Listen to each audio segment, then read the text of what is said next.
Vote rigging হবে না, vote engineering হবে। আমি আবার বলছি যে ভোট রিগিং এর সম্ভাবনাটা আমার কাছে কম মনে হচ্ছে। কি কারণে? কারণ জামাত ইসলাম এবং বিএনপি, আমি যদি বলি যে ২ জনের সাংগঠনিক, অনেকে বলে বিএনপি বৃহৎ দল, আমার কাছে তা মনে হয় না। আমি সারা দেশে যতখানি ঘুরছি, ঘুরে আমার কাছে মনে হয়েছে জনসমর্থনের দিক থেকে বিএনপি এবং জামাত এখন ইকুয়াল।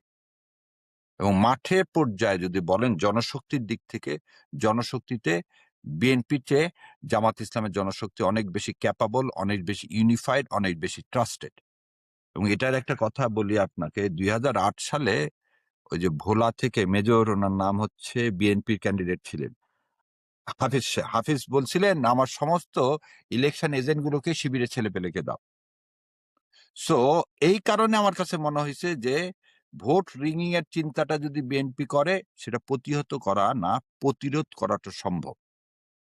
এবং তারা প্রতিহত করতে গেলে সেটা কি হয়ে যাবে, সেটা বিএনপির জন্য লস হয়ে যাবে। সো ভোট ওইখানে আমার মনে হয় না কি হবে, যে ভোট রিগিং এর কাজটা হবে না, ভোট ইঞ্জিনিয়ারিং হবে। কেন ভোট ইঞ্জিনিয়ারিং হবে, একটা জিনিস আপনাদেরকে শুনাই।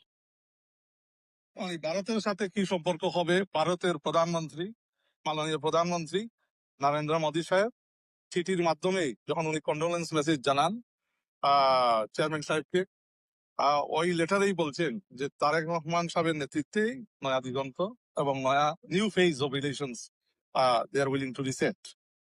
ভারতের সাথে কি সম্পর্ক?